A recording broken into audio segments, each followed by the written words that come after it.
जय हिंद दोस्तों, this is Ayush Srivastava. आप है आयुष का टेक के साथ। तो रिविट जॉइंट में हमने आपको जो है क्वेश्चन भी लगवा दिया था, उसका डिजाइन भी करवा दिया था।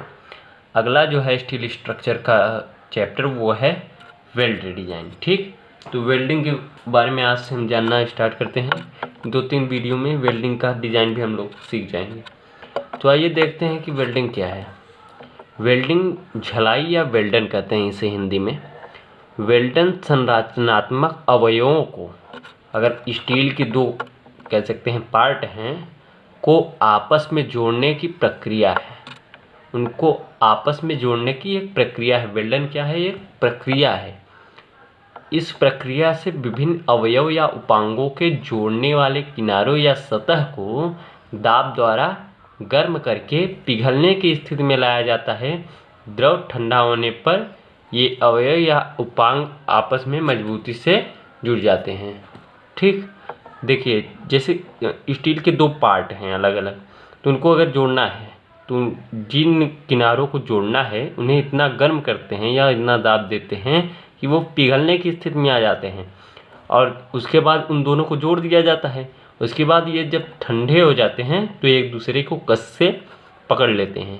तो यही है वेल्डन, और ये वेल्डिंग की क्रिया हमने बताई आपको कैसे की जाती है। ठीक, तो उसके बाद है कि इनमें संयुक्त रूप में कार्य करने की क्षमता आ जाती है, क्योंकि अगर दो इस्पात के हैं गुटके, उन दोनों को जोड़ेंगे अलग अलग, अगर जोड़ेंगे तो वो दूसरी क्षमता होगी, लेकिन अगर दोनों को आपस में जोड़कर तब कहीं प्रयोग करेंगे तो उसकी क्षमता अलग होगी। देखिए वेल्डिंग होती कितनी प्रकार की होती है? ये 2 प्रकार की होती है, मेटल आर्क वेल्डन और गैस वेल्डन। इसकी चर्चा जो है अगले चैप्टर में हम करेंगे। उसके बाद देखिए हेडिंग है कि एडवांटेज एंड डिसएडवांटेज। ठीक, लाभ और हानि वेल्डन के। तो पहले लाभ पर चर्चा करते हैं कि क्या क्या लाभ है, उसके बाद हानि पर चर्चा करेंगे। तो लाभ जो है एडवांटेज, तो पहला है कि वेल्डिंग प्रक्रिया में कम समय लगता है। वेल्डिंग करने में कम समय लगता है, जबकि रिवेटिंग में अधिक समय लगता है। रिवेटिंग की अपेक्षा वेल्डिंग कार्य में कम शोर उत्पन्न होता है।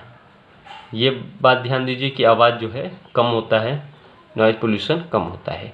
वेल्ड जोड़ अन्य जोड़ों की अपेक्षा दृढ़ होते हैं, क्योंकि ये पिघला कर बनाए जाते हैं, तो ये जो है एक अस्थाई जोड़ बन जाते हैं।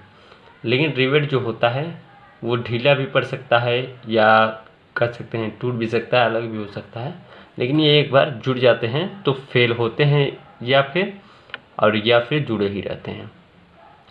उसके बाद है कि वेल्ड जोड़ों की दक्षता अधिक होती है। हमने बताया आपको कि ये जो है अधिक वर्क कर सकते हैं, अधिक भार सहन कर सकते हैं। जोड़ कम भारी होता है, इनका जोड़ जो होता है वो कम भारी भी होता है, ये इसके लाभ हैं। और अवयव के परिच्छेद के मापों का कोई सीमा बंधन नहीं है कि इतने 24x7x7 साइज का ही हो, 70x75x80 साइज का ही हो, कुछ भी साइज हो सकता है, इन्हें वेल्डिंग किया जा सकता है।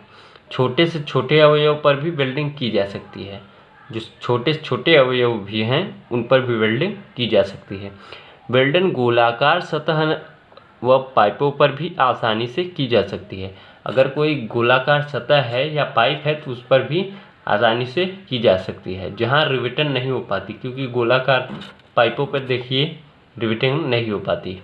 वेल्ड जोड़ देखने में अच्छा भी लगता है, क्योंकि उसमें जो है रिवेटिंग अगर करेंगे तो नुकीला निकला रहता है, लेकिन इसमें जो है नहीं दिखाई देता, सब एक समतल में आ जाते हैं। उसके बाद है वेल्ड जोड़ मितव्ययी होते हैं, इसके अनुरक्षण की कम आवश्यकता पड़ती है। तो ये तो इसके एडवांटेज थे। अब इसके डिसएडवांटेज पर बात करेंगे। तो कुछ डिसएडवांटेज भी हैं इसके, तो जान लेते हैं क्या क्या हैं। वेल्डिंग प्रक्रिया के दौरान अत्यधिक गर्मी उत्पन्न होने के कारण उपांगों में विरूपण हो सकता है। अगर अत्यधिक गर्मी हो रही है वेल्डिंग क्रिया करने के समय तो विरूपण मतलब वो छिन्न भिन्न भी हो सकते हैं। ठीक, वेल्डिंग प्रक्रिया के दौरान सक्षम कारीगर की आवश्यकता होती है, नहीं तो मान लीजिए कि जोड़ना एक लाइन से है, थोड़ा सा अंतर कर देगा तो उसके सामर्थ्य में अंतर आ जाएगा। उपांगों में दरार पड़ने की संभावना होती है। अगर ठीक से उसे प्रेशर ना दिया गया, ठीक से अगर पिघलने की अवस्था तक ना आया तो पांख क्या हो सकते हैं, उसमें दरार भी आ सकते हैं। जैसे सीमेंट देखिए, अगर पूरी तरह से उसकी जलयोजन क्रिया ना पूर्ण हो पाए तो संरचना में दरार आ जाती है। उसके बाद है वेल्डन जोड़ों में पूरक धातु पूरे गहराई तक पहुंचने तथा संगलन पूरी गहराई तक होने के बारे में आशंका बनी रहती है तथा इसका निरीक्षण करना कठिन होता है। वेल्डिंग होता है जब तो ऊपरी सतह से ही होता है, अब अंदर तक वो मटेरियल गया है कि नहीं जोड़ने वाला, तो इस पर जो है शंका होती है। ठीक, तो उसके बाद है कि रिवेटेड जोड़ की अपेक्षा वेल्डिंग जोड़ जल्दी विफल हो सकता है। रिवेट की अपेक्षा वेल्डिंग जोड़ जो है वो जल्दी विफल हो सकता है, क्योंकि इसमें कह सकते हैं कि एक एंगल है जैसे, तो अगर बीच में एक दरार आ गई तो वो बहुत जल्द टूट जाएगा। ठीक, तो वो सामर्थ्य लेने लायक फिर नहीं रहेगा, तो ये जो है रिवेट से जल्दी विफल हो सकता है। उसके बाद है कि टाइप्स ऑफ वेल्डेड ज्वाइंट के टाइप्स क्या क्या हैं। तो एक है फिलेट वेल्ड, दूसरा है बट वेल्ड। तो आइए देखते हैं कि ये क्या है। फिलेट वेल्ड जोड़ में रिवेट लैप जोड़ की भांति एक प्लेट को दूसरे प्लेट पर रखा जाता है। जब फिलेट वेल्ड किया जाता है तो जैसे लैप हमने आपको बताया था रिवेट में कि लैप में क्या होता है, एक दूसरे के ऊपर रखकर तब रिवेटिंग की जाती है। तो इसमें क्या है कि एक दूसरे के ऊपर रखकर की जाती है, उसे क्या कहते हैं, फिलेट वेल्ड। उसके बाद है बट वेल्ड जोड़ में रिवेट बट जोड़ की भांति प्लेटों को एक ही समतल में एक दूसरे से सटाते हुए रखा जाता है।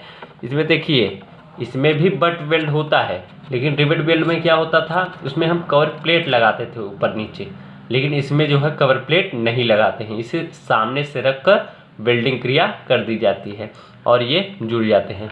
तो कल हम आपको जो है फिलेट वेल्ड के बारे में बताएंगे और कुछ शब्दावलियाँ जो हैं वेल्ड के बारे में उसे हम बताएंगे। तो चैनल अच्छा लगे सब्सक्राइब करें, लाइक करें। धन्यवाद।